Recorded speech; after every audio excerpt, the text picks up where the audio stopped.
La marine est une organisation des plus intrigantes, une organisation remplie de monstres tout aussi puissants les uns que les autres, des personnes qui sillonnent le monde en quête de justice, de gloire et surtout de paix, enfin soi-disant, même si l'avancement c'est la chose qu'ils désirent le plus en secret, monter les grades les uns après les autres, atteindre les sommets et devenir amiral, voire amiral en chef. Et tous ceux qui peuvent prétendre à ces titres, eh bien ce sont forcément les vice-amiraux, le grade juste au-dessous, et ils sont très nombreux. C'est ceux qui peuvent déclencher un Buster Call et qui ont une puissance impressionnante, ils l'ont montré lors de la guerre au sommet. Alors oui, un petit top sur eux, ça fait plaisir, non? Eh bien votre vœu est exaucé, bienvenue sur Rafteli les Nakama. Et oui, aujourd'hui je suis tout seul, encore une fois, c'est la deuxième vidéo où je suis tout seul, mais la prochaine vidéo, ça va se calmer, vous inquiétez pas, elle revient Silver, vous aurez pas à pleurer en commentaire plus longtemps que ça. Je suis vexé, hein. Franchement je suis vexé. Par contre ce soir, il y aura un live, un quiz sur les vice-amiraux de la marine justement, donc n'hésitez pas, on a fait une énorme vidéo la semaine dernière sur eux, allez la voir, et puis il y aura peut-être des lots à gagner, n'hésitez pas, c'est sur Twitch, donc rejoignez-nous.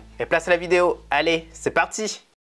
Petite précision sur les vice-amiraux dans One Piece. Comme on vous l'a dit, on a fait une énorme vidéo la semaine dernière et le lien est en haut à droite. Mais pour citer le plus important, ils sont au nombre de 24 actuellement. Et ici, on va classer uniquement ceux qui ont ce titre, ce qui est totalement normal. Et on va classer uniquement selon la puissance. Bon, on n'a pas énormément d'informations sur l'ensemble des personnages, mais on va prendre ceux pour qui on a beaucoup d'informations. Bien sûr, la maîtrise du haki de l'observation et du haki de l'armement ne sont pas des critères, car il faut obligatoirement avoir les deux pour devenir vice-amiral. Mais vous inquiétez pas, tout sera justifié dans cette vidéo et n'oubliez pas de laissez vos critiques en commentaire et votre propre top. Numéro 10, le masqué.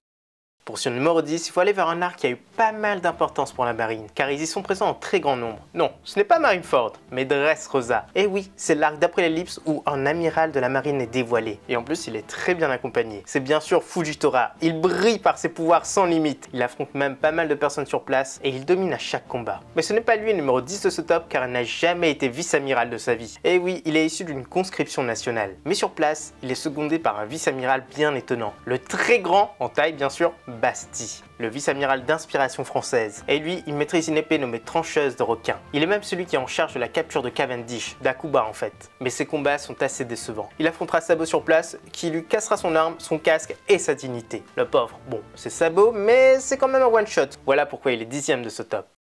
Numéro 9, le tenace. Au début des aventures de Luffy, les marines sont tous des nuls, incompétents et corrompus. C'est la grosse impression qui est donnée, du moins jusqu'à l'arrivée d'un certain colonel intègre et compétent. Smoker, le colonel de Lockdown. C'est le seul et unique homme fumé, vous le connaissez très bien. Dès le début, il envoie du lourd avec son Logia. Luffy sera incapable de le battre avant l'ellipse. Faut du haki pour le battre et Luffy ne connaît rien de tout ça. Et après l'ellipse, Smoker il va prendre en grade. Il va devenir vice-amiral du G5. Il sera confronté tous les jours aux pirates du Nouveau Monde. Il va perfectionner son fruit. Est-ce que c'est suffisant? Eh bien non, non et non. Car le haki sera sa perte. Il descend dans le rang des puissances, se faisant battre par tous. En commençant par Law qui n'était pas à fond, puis par Vergo qui va le massacrer. Et enfin par Doffy qui le marquera à jamais. Franchement, le pauvre. En bref, on trouve qu'il a un très bon potentiel. C'est peut-être même le Garp du futur. Mais pour le moment, il n'a pas beaucoup montré. Numéro 8, le bambou.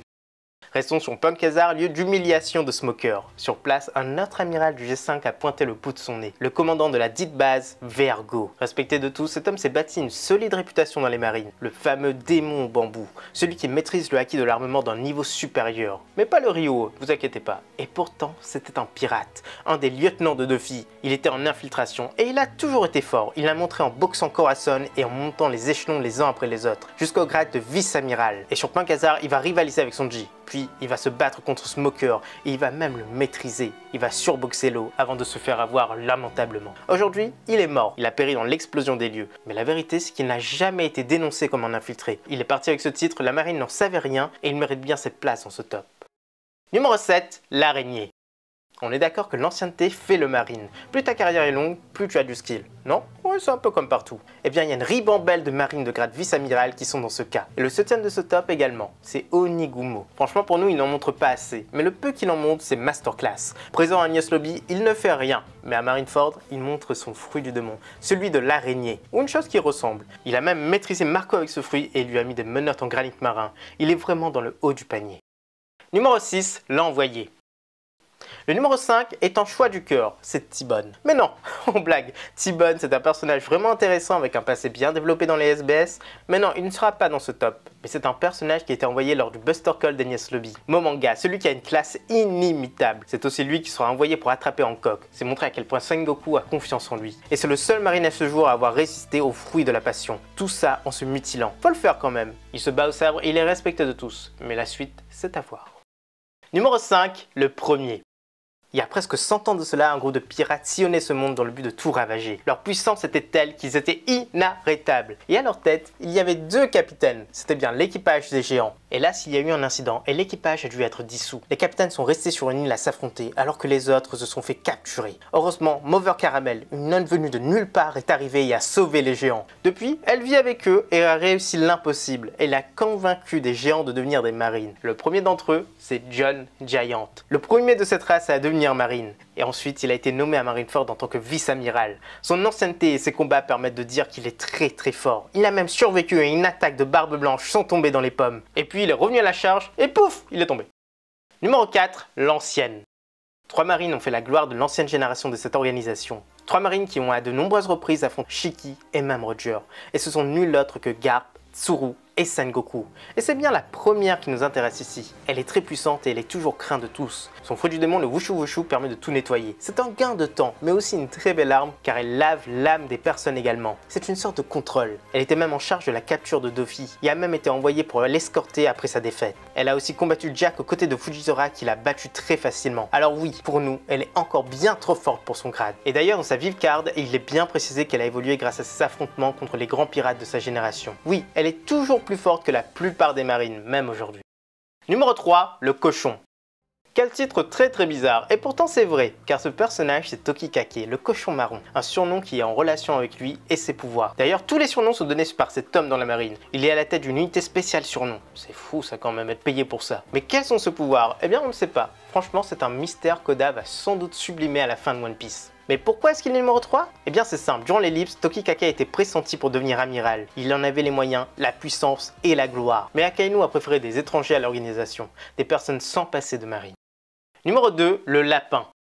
Et oui, là aussi, c'est le même topo. Gion est un autre personnage qui aurait dû être amiral. Elle est l'élève préférée de Tsuru, celle qui a le plus grimpé. C'est son héritière sur bien des points. On ne connaît pas ses pouvoirs, mais ce qui la classe juste au-dessous, c'est le fait qu'Oda ait de plus en plus girl power. Mais surtout qu'elle a une Meito. C'est pas négligeable comme lame. Numéro 1, le grand.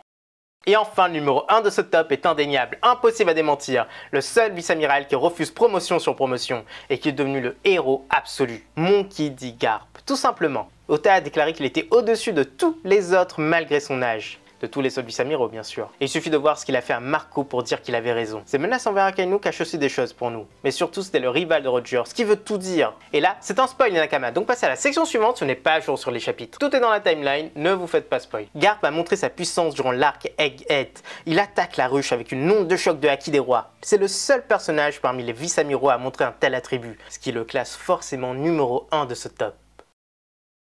Et voilà les Nakamas, c'est déjà la fin de cette vidéo. On espère que ça vous a plu et on se retrouve dimanche pour une vidéo très spéciale. On ne vous en dit pas plus, ce sera sans doute sur Barbe Noire et venez nombreux. Si vous avez aimé cette vidéo, on a beaucoup d'autres tops qui s'affichent en haut à droite. Mais on vous conseille aussi la vidéo sur l'eau qui est sortie la semaine dernière en 2 parties. La vie de l'eau retracée en 2 vidéos. A bientôt les Nakamas.